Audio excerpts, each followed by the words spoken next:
91.9! The fresh station. Hey, everybody.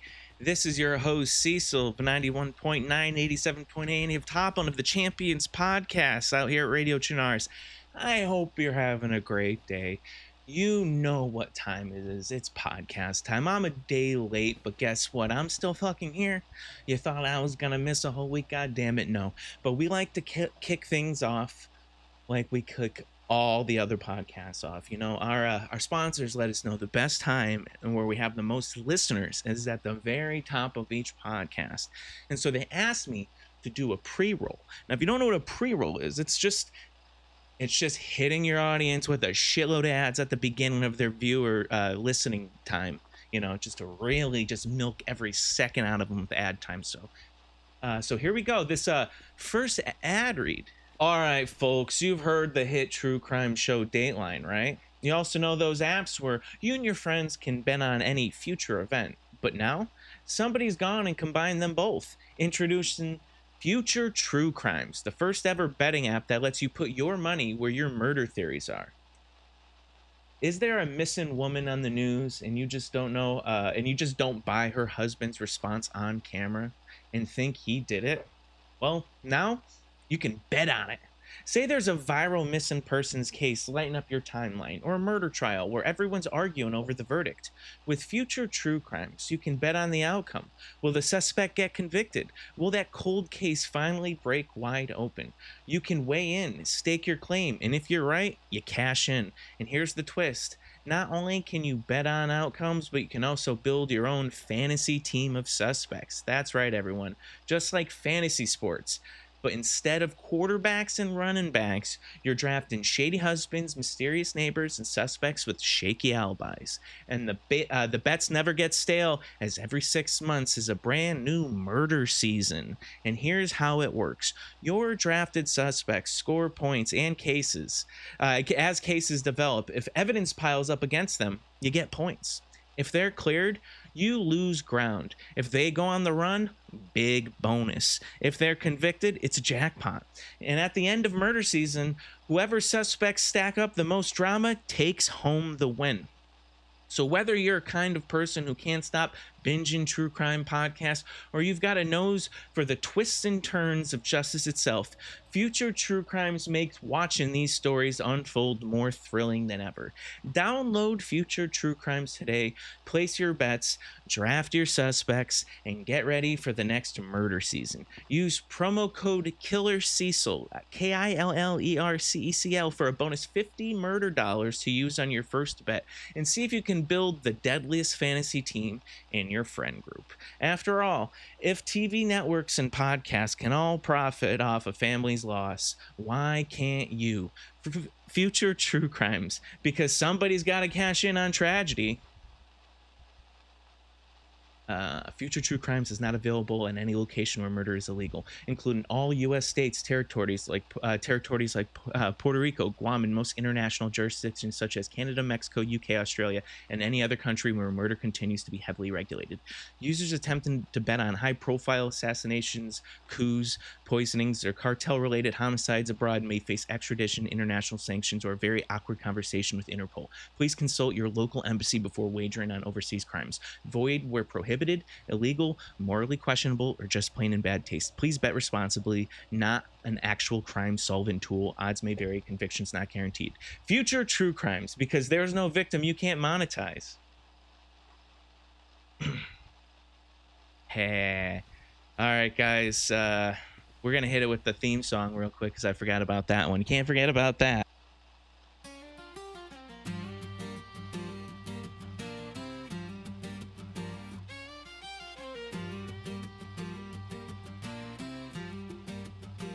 It's a good old time on a good old show. Live from Radio Chinars in Livonia. We're talking champions with your host Cecil. So sit back and enjoy the ride on the Champions Podcast.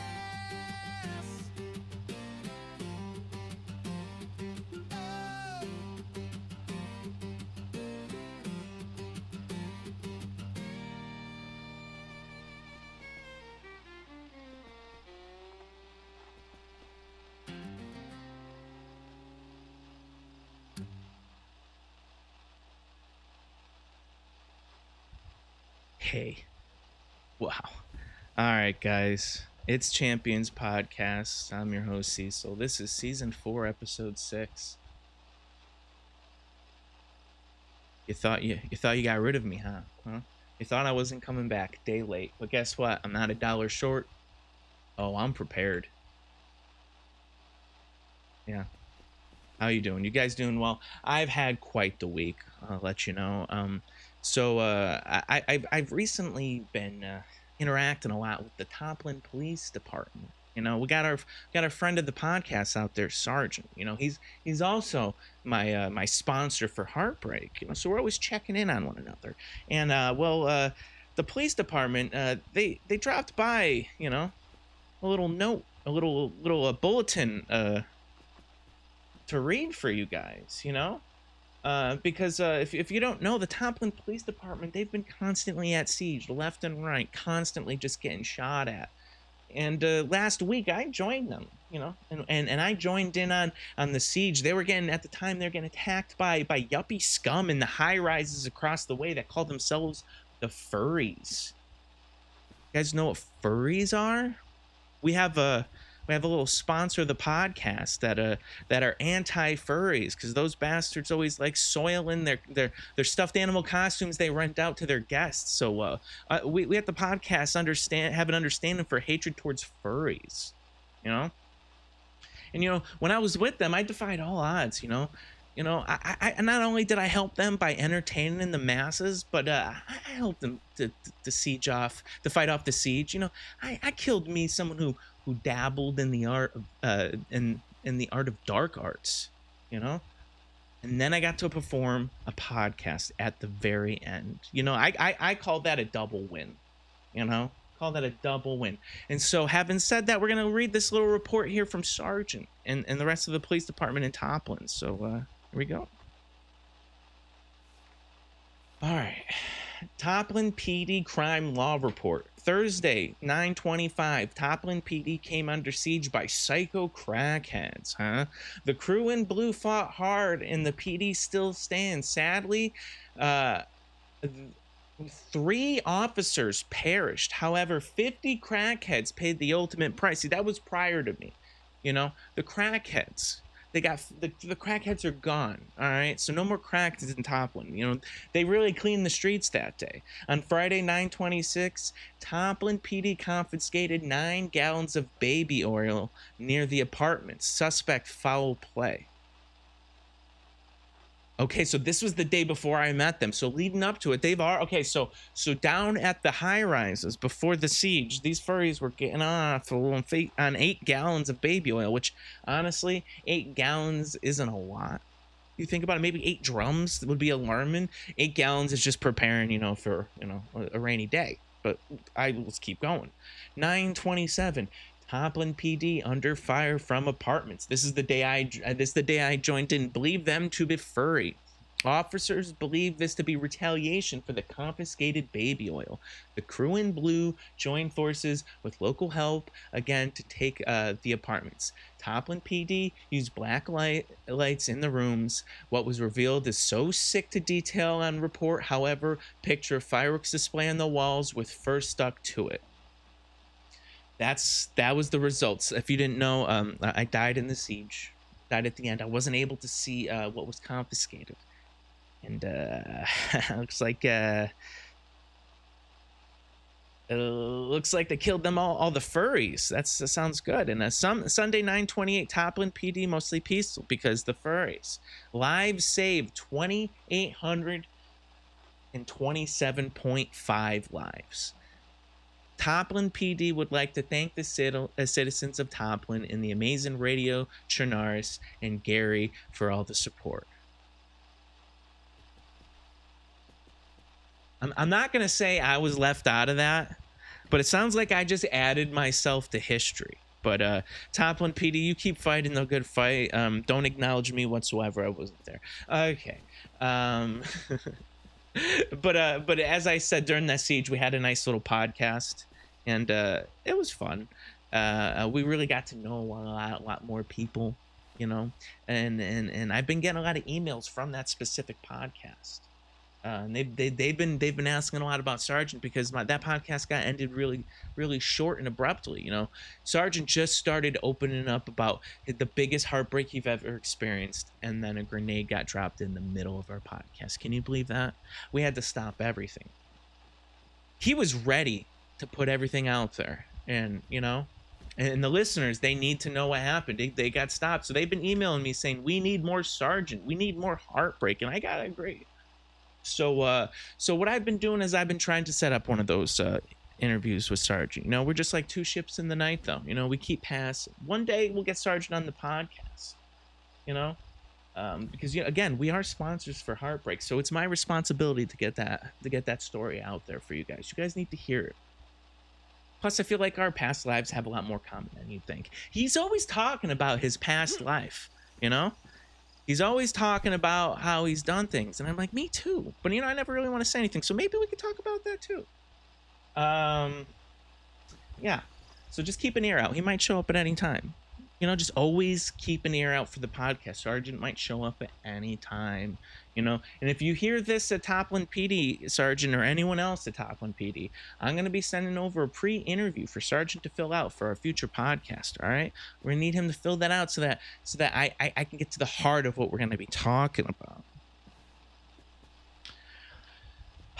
I'm really happy I can get that out of the way, guys, because when you're late for a podcast, you kind of feel really bad. Even though if it's one day, it feels like I'm a week late. And so I feel like I should have done that report so much sooner. But hey, I got that out there, and we are going to get with Sergeant. You guys love him, and we need to hear more from him, man. But as you guys know, like this podcast has taken quite the turn from the previous seasons. Season 1, 2, and 3 was completely different than 4. I finally started opening up about my love life. One day people were like, "Hey, Cecil, are you dating anyone?" And then I just told them the story of Becky, and I told them about my heartbreak and how she rejected me, and how but she introduced me to the world of polyamory. Do you guys know what polyamory is? Man, it's an amazing world of love with multiple partners. She herself, she has 3 baby daddies with 4 kids. All right, and I'm not responsible for any of them. Can you believe that?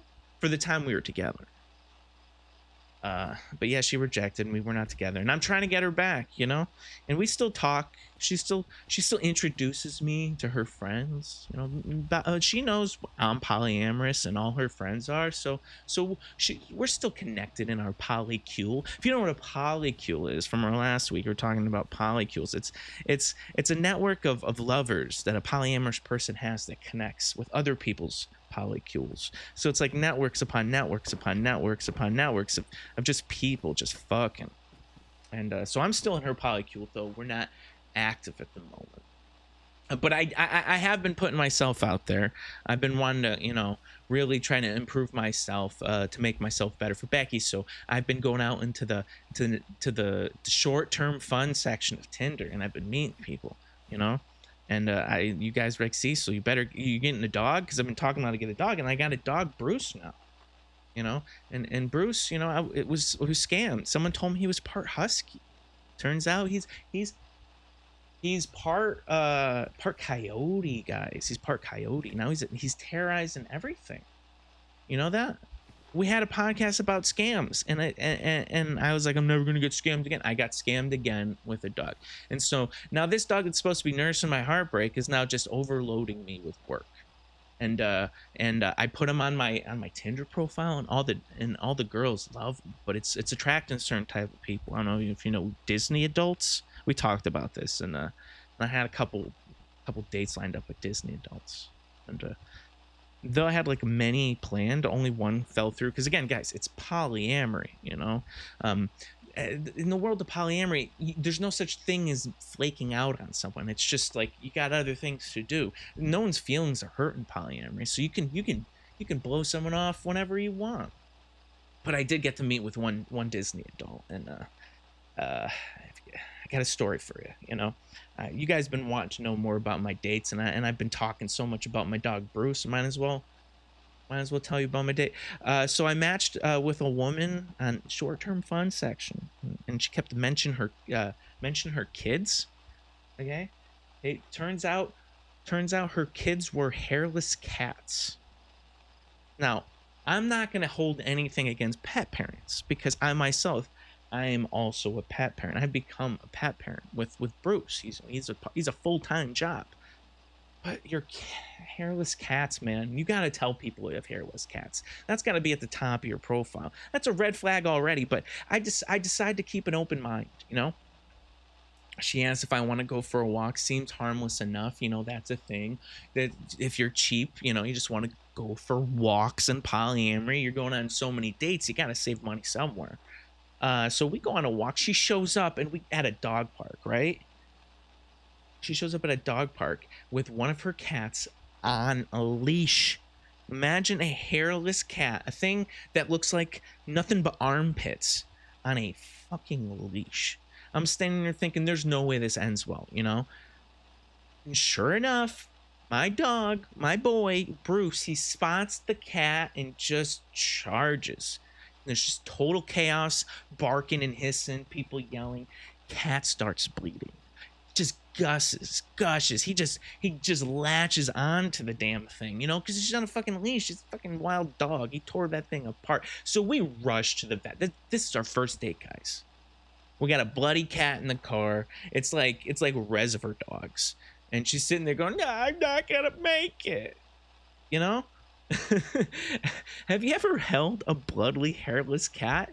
You can. It's slippery. It's like holding a moldy zucchini covered in lube. Not that I know what that is, but it's weird. It's like imagine having a uncooked chicken leg covered in ketchup, and you're like trying to hold on to it as it's squirming. I'm sweating and apologizing, trying to hold Bruce still because he's got blood on his mind. He smells the blood in the car. He wants to finish the job. And so she's in the passenger seat trying to hold him back, just saying, "Don't worry, mommy's here," and just holding the baby, holding it like a slaughtered chicken in a baby harness, hanging on for dear life. Those old hanging posters with the cat. And it's just like the cat, and it just it says "hang in there," and the cat's just hanging on the side of the wall. Yeah, this is the new revamped version of that. It's just a hairless cat that just got a 4-inch cut on its abdomen from a coyote.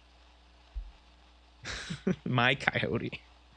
The vet patches up, and on our way back in the car, Bruce is acting like nothing happened. Blood's gone. He doesn't care. And so I'm ready to call it a night because that's just kind of like we spent like 4 hours at the vet, But she turns to me, and this is where things get weird, and goes, "You still want to grab dinner?" Now that should have been the third red flag. But again, it's polyamory. I'm still learning what this world's like. So I'm like, yeah, like the trip to the emergency vet, was it just a warm up for the date? I guess. All right. So against all logic, I just say yes. We go on this date, and at dinner, like the server brings the silverware, and she picks up her fork and looks at me dead in the eyes and says, "Oh, good, a dingle hopper."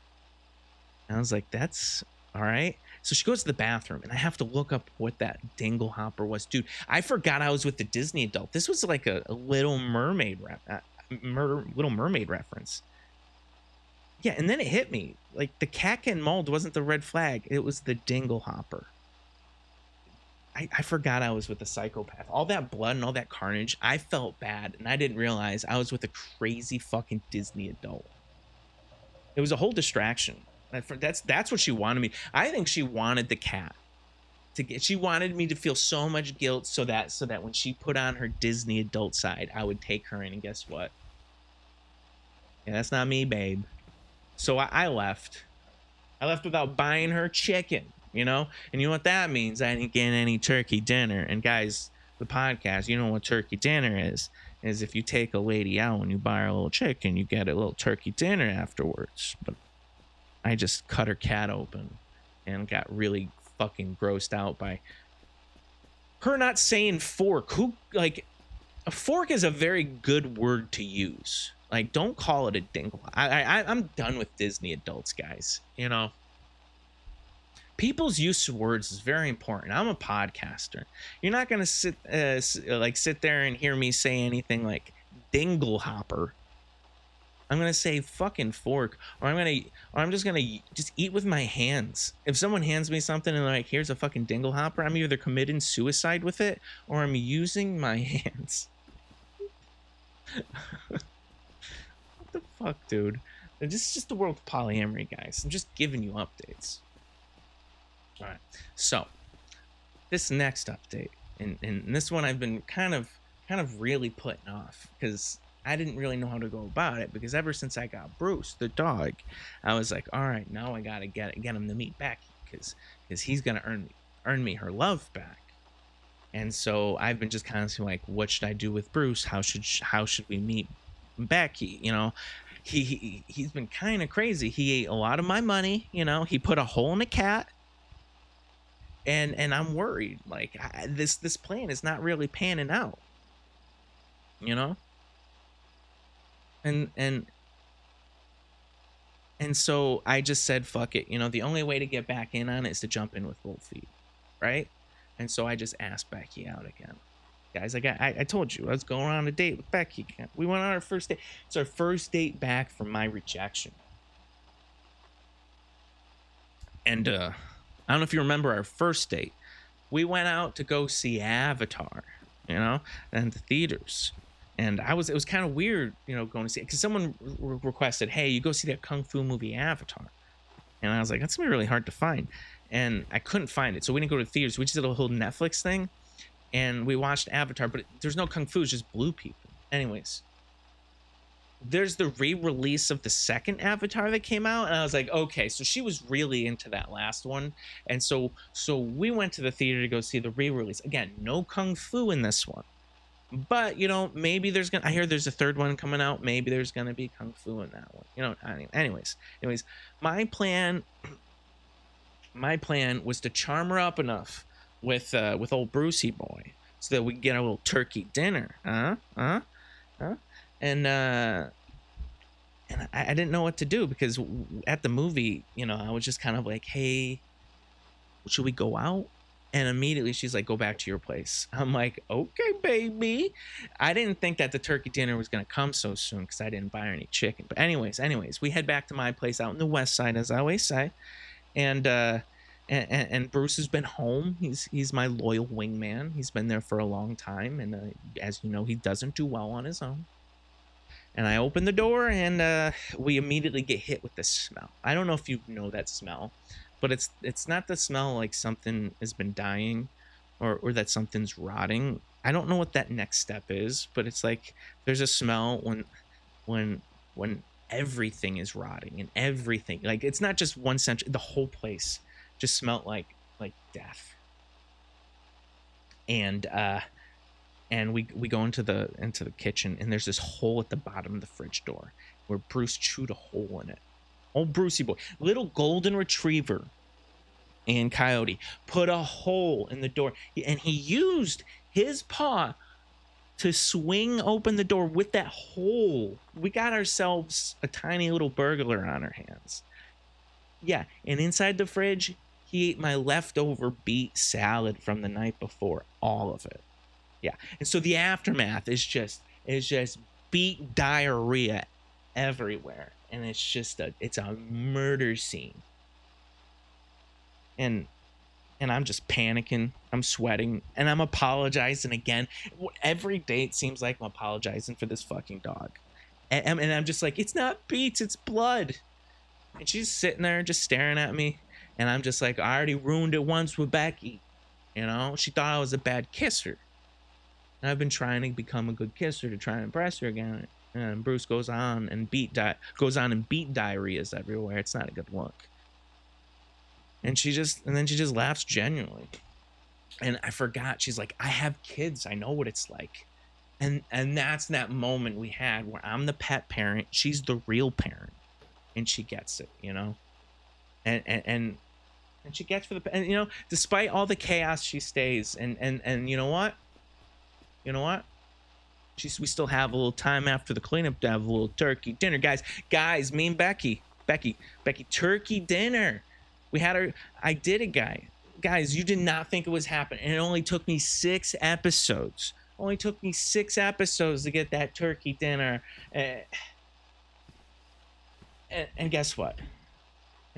I'd like to thank James Cameron out there, guys. You know, I didn't think I can make this happen, but it took 2 Avatar movies to get me to get that turkey dinner from Becky. So I just would like to thank everyone out there for all the advice you gave me. It wasn't really good. It was mostly insults.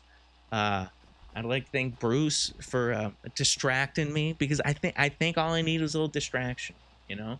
And ultimately, you know, we love you, Cecil. Oh, thank you so much.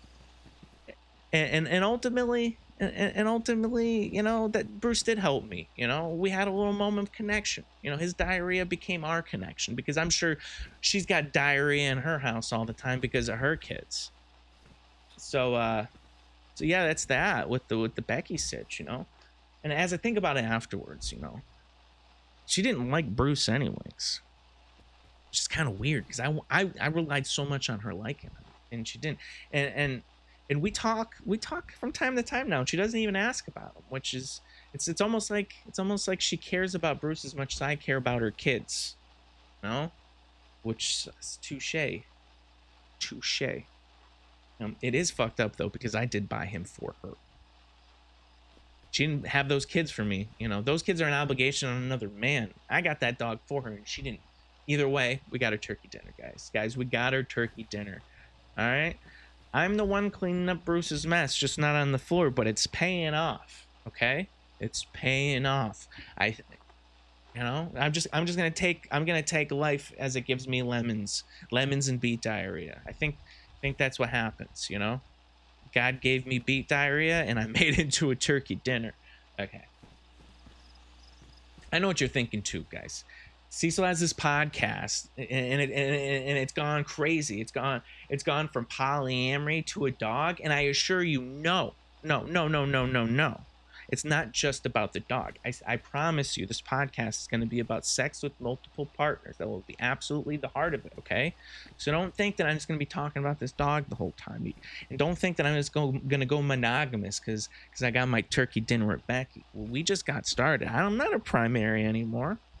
All right, polyamory. I don't even know if she has a primary yet. If it was open, I would like to give her my boyfriend application, you know, from 3 episodes ago. But anyways, last week we did leave off. We didn't take any letters in from the audience. You know, usually we do take letters in. Usually we do take letters in from the audience, right? But we've been getting a lot of bad feedback, you know. And in that episode of feedback, I've learned to understand that I don't have to take all the feedback. You know, there's so much coming in. I'll take what I can handle. I'll take what I can perceive and use as constructive feedback. Because a lot of you are just telling me to go fuck my mother, and that's not nice. But I'm going back to the bread and butter, all right? And I'll read an email, guys. I'll write an email. And this one comes in from Henry. It says, "Hey Cecil." One second.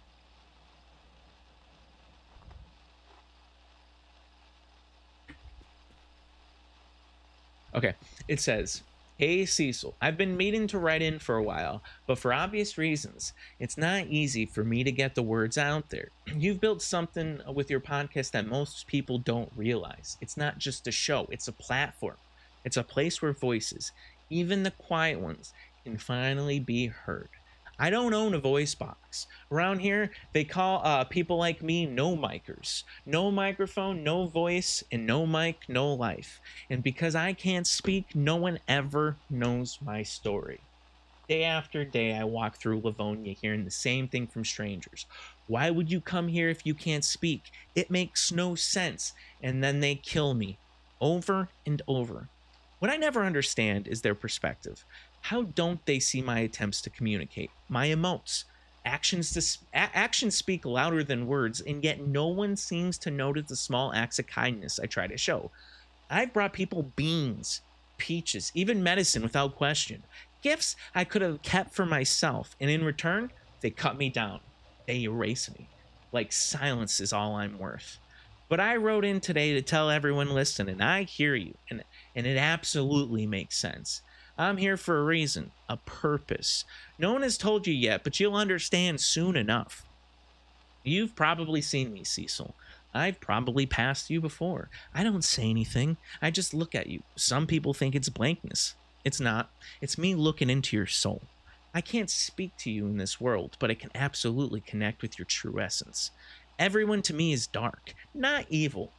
Dark. I see who you are without your words, and I'm here to clean up the darkness. I have so much time in silence that I start playing little games with myself. Sometimes I count the people who will walk past me without looking. Sometimes I trace shapes in the air with my finger, like write an invisible message no one can read. Sometimes I whisper in my own mind and wonder if someone else is whispering back. Sometimes I laugh in the patterns the blood makes when it dries because it always dries differently. And Cecil, before I go, I just want to say, I really hope you get back with Becky. I see the way you talk about her, and I'm really rooting for you. You're really meant for each other. Don't give up. See you again soon, Henry. See you again soon. See you again soon. He said, see you again soon. That's not promising. That got kind of psychotic towards the end. It was pretty wholesome. And he's also not divorced, and if he is, he's not talking about it, which is you know what, Henry, you get +1 for not being divorced, or at least not talking about your divorce, because that's literally what everyone talks about when they write in. So hey guys, one of you guys isn't just divorced. I did always wonder if the no micers ever held grudges, you know, because you die from time to time, all the time, but you kind of remember voices, you know, you remember voices. So if you run into someone else again, you know their voice.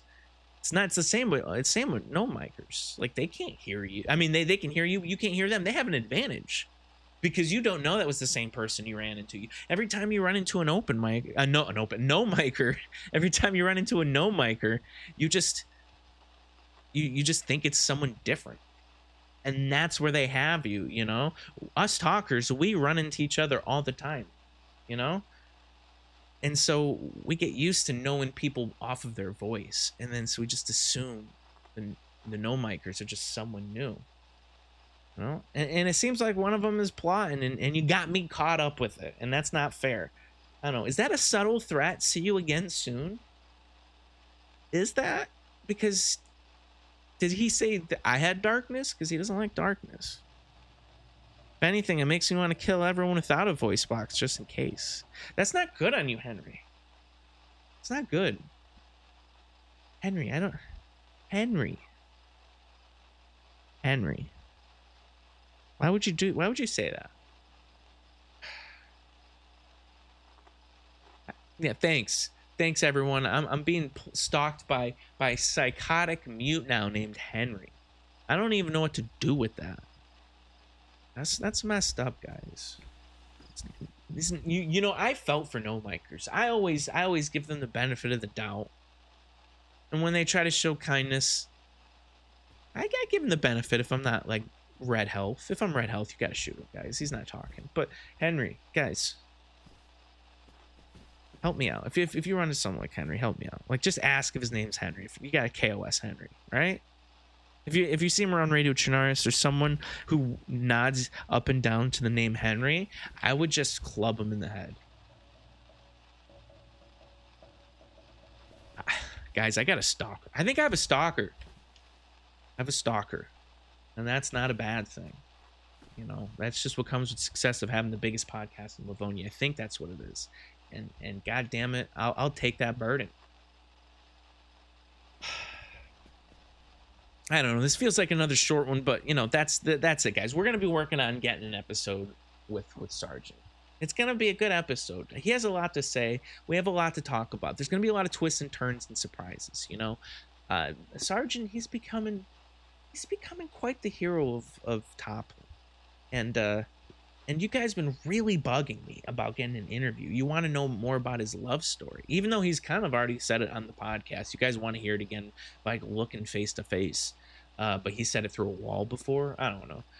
It's gonna be more in depth. It's gonna be way more in depth, guys. He's gonna fill out the pre-interview, and it's gonna be so good.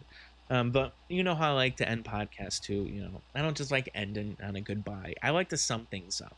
I like to have a final thought, a word, whatever you want to call it. Just just to lay it down. Just be like, hey, this is where we're going with the next episode or with the podcast or what. Um, I'm thinking, getting Bruce just is complicating things. You know, it he's only attracting Disney adults. That's not going to be helpful. I mean, I did earn points with Becky with like empathy, but I don't know how much empathy I can have until I'm just that annoying guy with a dog. Because eventually, she's gonna see I'm just a pet parent. Because when you have kids, it's completely different than dogs. And people want to say dogs. Becky doesn't care about them. All right. So eventually it's gonna wear off. That pug lady was right though. She wrote in before when she said that it was like a good thing that she had pugs because they were her whole life, so she didn't have a social life, and she didn't have to deal with heartbreak because of that. um Fucking pug lady, she was right though. It is overwhelming, but I don't know. I don't know where I'm going with that, but I another thing is I love polyamory, but the Disney sect is just not for me. This dog, I might have to take him off. I think I'm gonna take him off my Tinder. Yeah, I gotta take him off my Tinder. I can't have another cat incident, or really dingle for it, whatever you want to call it. Either way, I'm fucking back with Becky, guys. I don't have to worry about the Disney adults anymore. I may not be her primary, but I think she might be mine if I wasn't solo poly. But I am solo poly. If you know what solo poly is, I'm also dating myself. I'm my number one primary. So maybe, if there's an open spot for her, I might break up with myself and make her my primary. Who knows? You never know what this season has in store. Also, one of my last thoughts: if you see a no micer, read their body language. Ask if it's Henry. We need to know more. At the very least, stop Henry from getting to me. All right. So we need him to not get me. He's my stalker. He's my mute stalker. I was kind of disjointed. Shout outs and plugs. We always like to do shout outs to friends of the podcast, people that inspire us, and I like to plug things, let you know what I'm doing, what I'm eating, what I'm watching, just things that I'm all consuming. You guys are really interested in my interests because I'm popular and I'm a local celebrity, so therefore I have to share with you my interests. So first, I'd like to give a shout out to Spirit Halloween store employees. It's that season, guys. You're so desperate to only work for 2 months out of the year. Unemployment is stressful. It's a stressful time in someone's life, so at least Spirit is there to stop you from killing yourself for the holiday season. So shout out to all you guys for deciding to go through life for another 2 months. Good luck to y'all, Spirit Halloween, guys. Hopefully when the Halloween season over, you don't end up killing yourself. For plugs, I'd like to plug mint chocolate chip ice cream. And fuck you to anyone that says it's like eating toothpaste. I hope you die on the next thing you eat. Yeah, because mint chocolate chip's the best. Yeah, that's been the podcast. But we do like to end on an ad read. Is we like to start every podcast with the ad read. We end it just in case people want to see how it ends. We want to catch you with more ad time. So this next ad comes from Gamerware. Hey, all you solo gamers, ever wondered why your gaming setup is the most comfortable spot in your house? That's because it's where you shine. But what if your gaming comfort could extend beyond your keyboard and mouse? Enter Gamerwear, the ultimate underwear made for your lifestyle. Because who needs love when you have video games? Gamerwear isn't just another piece of clothing, it's a badge of honor for those of us whose most intimate relationship are with our avatars. With our exclusive app, you can design underwear featuring anything from Mario to Fortnite, making it easy to celebrate your love for games in a way that only you know about. Because let's face it, the only action many of us are getting here is cholera or straight men marrying one another, which is kind of an epidemic, by the way, in Livonia. It's a lot of straight men marrying one another. Okay. And hey, there's absolutely no need to be embarrassed about rocking that Mega Man printed drawers. Why? Because no women are gonna see it. That's right. Gamerware is perfect for those of us embracing the solo life in game and in real life. Why waste time trying to impress someone else when you can press yourself with comfort and style that suits your solo lifestyle? Gamerware is here to keep you company during those lonely nights of gaming with no judgment, just pure support. And here's someone just for you. Use the code Lonely Leaderboard. That's LONELYLEADERBOARD for 30% off your first order. It's time to embrace the solo gamer life with Gamerware. Visit gamerware.com with where our biggest fans have nothing to hide because honestly, no one's watching. So stay single, stay happy, and keep gaming. Gamerware, because your love life shouldn't be the only thing that's comfortable being offline. You fucking virgins. Okay, guys, that is the podcast for this week. Keep an ear out for our interview with Sergeant soon, maybe, and keep an ear out for the next podcast next weekend. I love every single one of you. Thank you all for joining us, and take care. Cecil out.